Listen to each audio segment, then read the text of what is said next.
Well, 1, 2, 3, 4, 5, 6. Try and get the cattle penned up in case the tree went down. It's kind of dark, hard to see, but it's raining a little. And nice little nasty storm. Had at least 2 bolts, lightning bolts strike close.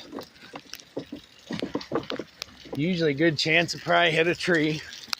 If there's a tree down, it hit a fence. So, fair's good odds to see if the cattle came down so I can lock them in for the night. I don't want to chase cattle in the morning.